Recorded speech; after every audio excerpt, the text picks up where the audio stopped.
Hello everyone, welcome to VFX Grace. This tutorial is about the basics of HairShapeKey and what we should pay attention to when using it. Since this add-on was released, it has drawn a lot of interest. Thank you all for your support here. If you never heard about this add-on, click on the link below the video to learn about it. You're also welcome to try it. Considering that some users may not know how to use it and many issues may be encountered, I'd like to share some instructions here. Learning that you can use our add-on correctly. Hope it will be helpful for you. Okay, let's begin. I take one layer of hair on this character, a greater kudu, as an example. Firstly, our add-on can support one shape key with multiple keys. But please note here, with one shape key, the calculation of multiple keys is different from that of one key. So it requires some attention when we use it. Let's demonstrate it now. Add a new shape key. Let's first take a look at the effect of one shape key with one key. Enter particle edit mode. Randomly make a new shape for the hair, call it shape 1. When we get a shape we are satisfied with, reset the shape. Slide here, we can see the hair changes from the initial hair shape to shape 1. This is the effect of one shape key with one key. After the key valued at 0 is completed, we can also add another key. Let's see how it works. Alter the value of the hair shape key to 1 and enter particle edit mode. Brush hair to another new shape at will, call it shape 2. Then add a key valued at 1. Here drag the slider of the shape key. We can see the effect we get is that it changes from shape 1 to shape 2. Briefly speaking, this add-on supports one hair shape key with multiple keys. When we use this function, what we need to pay attention is that the values of the keys correspond to the values of the hair shape key above. That means one key represents one shape rather than multiple shapes. Here, there are already a transition between two shapes within a key valued at 0 and a key valued at 1. If we set the key valued at 0 as the initial shape, the effect will be only the transition from the initial shape to shape 2. Let's take a look. We set the key valued at 0 to the initial shape, show the initial shape, then reset the key valued at 0. Drag the slider of the shape key. Now the effect is the transition from the initial shape to the shape of the key valued at 1, that is shape 2. If we want them both, transitions from the initial shape to shape 1 and then to shape 2, how can we make it? Let's remove this hair shape key first, then create a new one, add a shape key. On the basis of this key valued at 0, we add a key valued at 0.5. Modify this hair shape. After that, add another key. Set it to 1. Brush the hair. We get one more new shape. Here add another key valued at 1. Now the effect is from 0 to 0.5 and then to 1. That is the transition of the three shapes. Now we can easily understand that when one shape key goes with multiple keys, one value of the shape key corresponds to one shape. If, based on the effect of one shape key with one key, we want to add a new key, and at the same time keep the shape transition of the key valued at 0, what should we do? Let's delete this hair shape key first, then create a new hair shape key. We make a transition of two shapes at the key valued at 0. Enter particle edit mode, make a new shape first, also call it shape 2. After that, let's reset the shape. Here there is the transition of two shapes at the key valued at 0, which is from the initial shape to shape 2. If we want to add another key valued at 1 and have the transition of three shapes, how are we gonna do? Enter particle edit mode first, add a key valued at 1.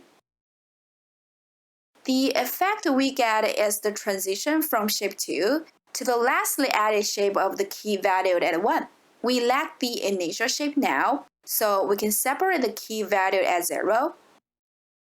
Actually, it had two shapes before, but when we added a new key, it became one shape. Set the key valued at 0 to 0.5, then show the initial shape. Add one key valued at 0. Then move the key value at 0 to the top. Slide here. We can see that it now has the transition of three shapes.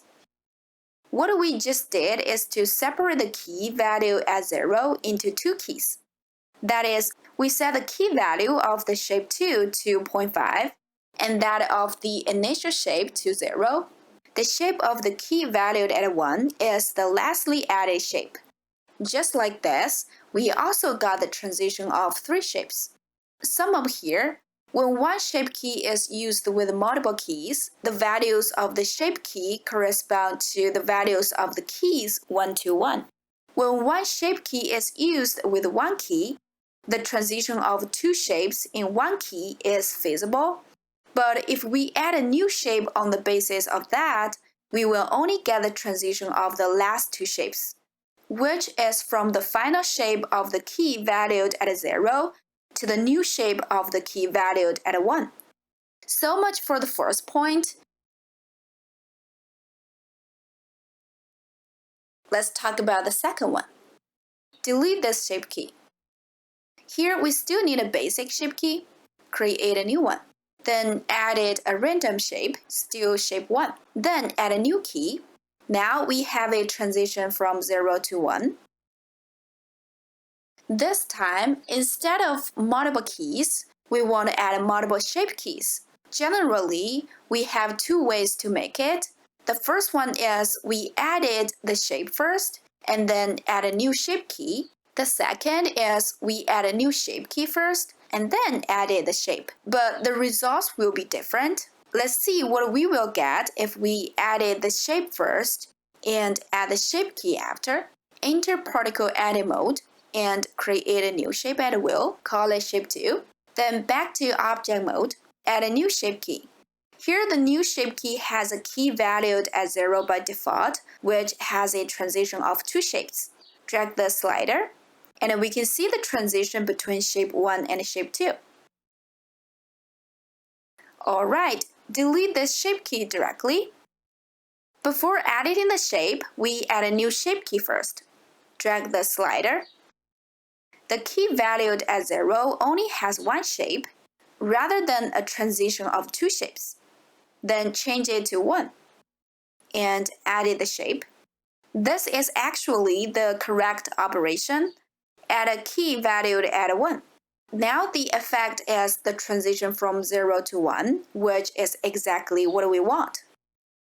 Suppose that we added a new shape key after editing the shape, and the key valued at 0 already had a transition of two shapes. How can we separate it? We can use the same method as dealing with one shape key with multiple keys mentioned in the first point. Set the key value to 0.5 or 1. Any value is okay except 0. Let's set it to 1. Still keep the value of the shape key at 0 and add another key. Now the transition from 0 to 1 is from the final shape of the first shape key to the shape of the second shape key valued at 1. If we want to modify the shape further, edit it. Reset this shape. It is also okay. In this way, multiple shape keys can work with multiple keys.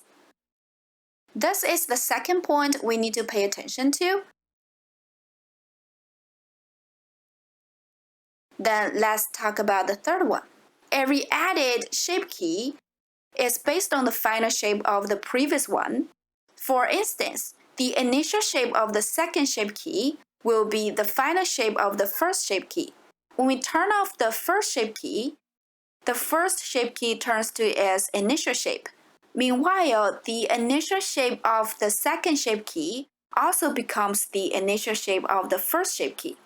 So the shape of the key valued at 1 on the second shape key has also changed. The result obtained is incorrect. So it should be noted that we should avoid modifying the initial and final shapes of the previous shape keys. For example, set the value of this shape key to 1 and add another shape key. Currently, it doesn't have any transition. Add it here to get a different shape. Create a new key, which is valued at 1. Here I get the third shape key. The same is true for the third shape key. Its initial shape is the final shape of the second key. When we toggle off the second shape key or modify it to 0, the initial shape of the third shape key will also change. The result won't be what we want. In addition, if this shape key has an intermediate value, such as 0.5, modify a shape like this. Let's create a new key valued at 0.5. Here there are 3 shapes. The same is true for the second shape key. Select the value of the third shape key to 0. Then we modify the second shape key. Set the value to 0.5 and create a new shape. Then add a key value at 0.5. Now the second shape key also has 3 shapes. Briefly, as long as we don't modify the initial and final shapes of the shape key, modifying its intermediate values won't affect the next shape key. For example, we do nothing to the second shape key valued at 1.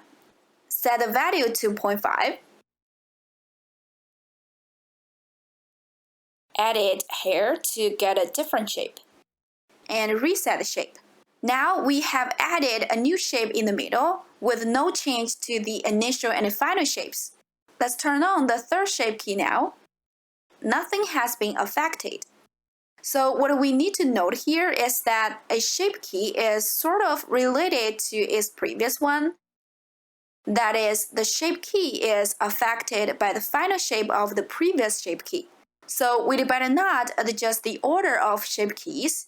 And also, we need to avoid modifying the initial and final shapes of shape keys. If we only alter the middle shape, it won't have any effect on the next shape key. So much for the third point. Then let's talk about the next one.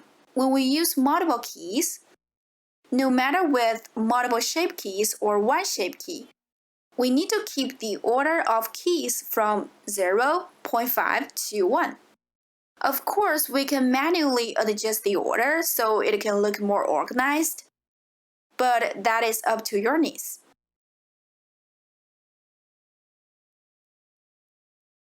Okay, let's move on to the fifth point. There is a parameter called relative on the panel here, which corresponds to detect previous version on the sidebar panel of the 3D view, which is to detect the old versions. The role of this relative is to make it compatible with the projects made by old versions, in case that HairShapeKey is updated in the future. Generally, we don't need to modify it, nor should we turn it off. Alright, I believe you got it. Next, let's talk about how to fix the shape key if any problems. Sometimes incorrect operations will lead to some issues. For instance, the shapes turn out to be not the effect they should be per our editing. That means an error has occurred. In this situation, here's a way to detect it. Toggle display data on. After that, we can see the detailed data of each key. Every key has a number in the back. Those numbers are for detecting if the shape key is correct. Hide this layer of hair. I take another layer as an example, since it already has an error. Let me show you. Drag this slider. We can see this shape key doesn't work. We can detect these two keys, valued as 0 and 1. An error is reported when we detect the key valued as 0. The key valued at 1 is normal. Usually, this kind of problem is due to our incorrect operations or re-editing the hair quantity for the shape key we created before, like deleting or adding some points. In this case, we can check it by the number value. We can see the numbers of the key valued at 1 and 0 and the number of the initial shape are not the same. The numbers of the key valued at 1 and the initial shape are both A3, A5, but the number of the key valued at 0 is A4, 5. As long as one different number exists, it means the shape key doesn't work well. Here we can try to fix it manually. Show the initial shape when the shape key's value is 0. Then set it to the initial shape. Now we can see the key value at 0 is still A4, 5. Reset shape. Then it becomes A3, A5. It's the same as other numbers now. Here, let's drag the slider and check if the shape key is good. From 0 to 1, the transition now looks normal. Alright, we have repaired the shape key. This is an usual repair method. Sometimes it cannot completely solve the problem. Let's say our incorrect operations make a shape key look abnormal or result in some errors. We can display the data of keys to check whether the numbers are the same. If one of the numbers is different from others or different from the number of the initial shape, we can try to fix it through set the initial shape or reset shape. Mostly, we can fix the errors by this method, but if this method doesn't work, that means the shape key is broken completely. There's no other way to fix it. We can only delete and redo it. But this rarely happens as long as we use it properly and follow the instructions. Okay, that's all about the repair. Let's move on to the next one. As said before, the errors may occur when we modify the quantity of the hair points of the created shape key. Either reducing or increasing it will damage the data of the hair shape key and cause some errors. Now we'll talk about how to edit the quantity of the hair points correctly. I'll give you a brief demonstration. Keep one hair shape key. Back the value to 0. Let's see what will happen if I directly alter the quantity of the hair. For example, I want to delete a few points. Here I use the built-in function in Blender. Then back to object mode. Slide the shape key. We can see it is broken now. Let's undo it. Before the next step, let's check whether the data of the shape key is normal. It is good now. Let's see how to do it correctly. On the panel of HairShapeKey, we've offered some functions that are the same as Blender's, including Subdivide, Rekey, Delete Particles, Delete Keys. These functions are aimed at remodifying the created shape key. If we need to vary the quantity of the hair points, we'd better use the functions of our add-on. In this case, the error won't occur when we re-added the quantity of points. Here I'll show you briefly. Select a few random points, then delete hair by the function in our add-on. Let's check out the shape key. Obviously, it is not affected. The functions of the add-on take care of the issue. The same is true for Subdivide. We subdivide a few random hairs. Firstly, we use Subdivide in Blender. Let's check out the result.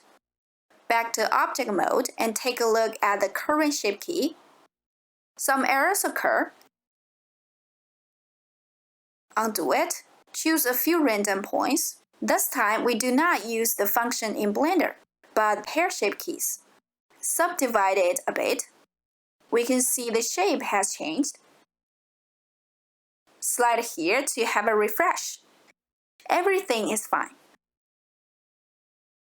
So if we want to re-edit the created shape key, either reduce or increase the number of hair points, don't use the functions in Blender. Instead, we need to use the functions of HairShapeKey. If you feel it's inconvenient to use them at the sidebar of the 3D view, here I'll share a handy tip. We can add it to Quick Favorites. Click it. Then we can directly access the shortcut menu to edit the hair when we use HairShapeKey. In this way, it will be more efficient. Meanwhile, the shape key won't be affected. Next, let's talk about how to add the hair correctly. We enter particle edit mode first. Add some hair by the function in Blender.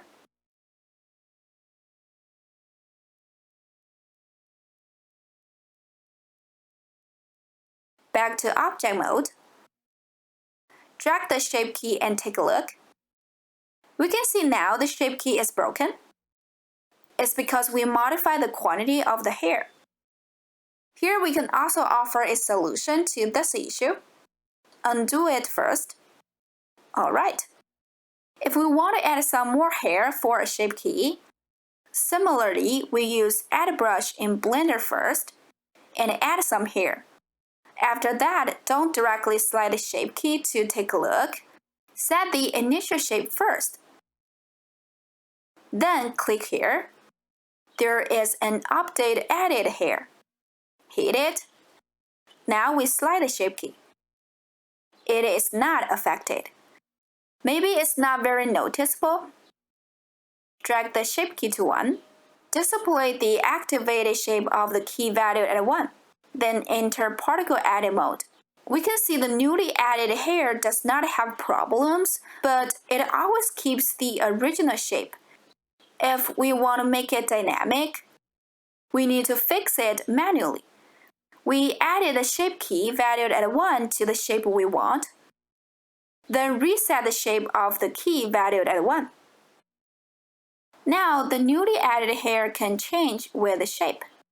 This method may be a little time-consuming, but if we want to add hair to the created shape key, only in this way can errors be avoided. One more thing needs to be noted here. No matter adding or deleting hair, we'd better add the shape when the value of the shape key is 0 or 1. Otherwise, some errors may easily occur. The best way is to add the shape key when it is in the initial shape, to avoid issues later. Alright, so much for this point. Additionally, there is also one thing we need to pay attention to about the cut brush. The cut brush is to shorten or cut off the hair. So when we use it to add a hair, the number of hair points will be altered, which will also lead to the error of the shape key data. So we'd better not use the cut brush in Blender. If we only need to shorten hair, we can use the length tool instead. In this way, errors won't occur, either we shorten or lengthen hair. If we want to cut off the hair, we can use delete keys in our add-on to delete points. In this case, the data of the hair shape key won't be affected. If we want to cut off and shorten hair, we can use the length tool in Blender and the delete keys in HairShapeKey. This might be a bit time-consuming, but the problems can be avoided when we added the shape key. On the sidebar panel, there is an interval to speed up the update frames. The update speed depends on the performance of your PC. If it is pretty good, you can lower the interval a bit. In this case, the update will be faster.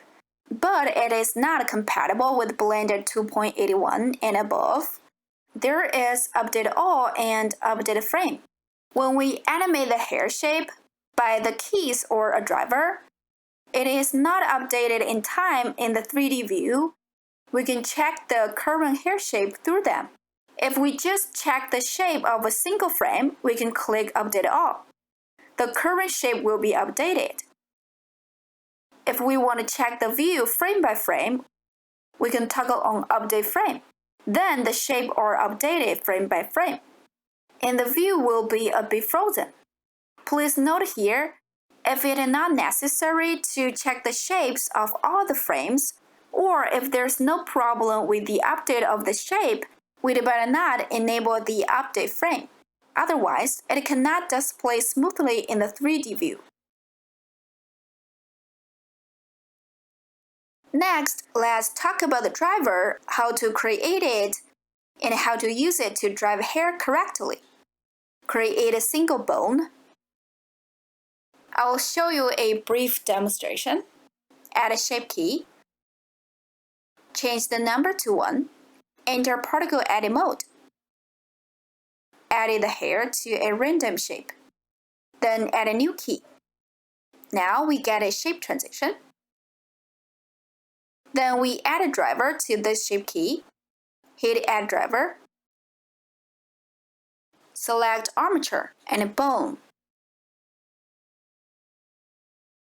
Copy the expression and paste it here. Now a simple driver to control the HairShapeKey is done. Then enter Pose mode and move this bone. We can see the value above is changing, but the hair is frozen. Generally, it is because the hair shape is not updated in the 3D view. If we put the bone here and want to check the current shape, click Update All. In this case, the shape of this frame is updated. If we want to update the shape in real time, we can toggle on Update Frame. Now it doesn't go smoothly when we move the bone, but the hair shape of each frame is updated as the bone moves. That's the way to use a driver correctly. Alright, we have introduced how to use the HairShapeKey, as well as a few points we need to pay attention to. I hope this video is helpful to you. If you don't know about our add-on, or if you're interested in it after watching the video, you're welcome to click the link below to learn more about it. Let's call it a day. Bye-bye.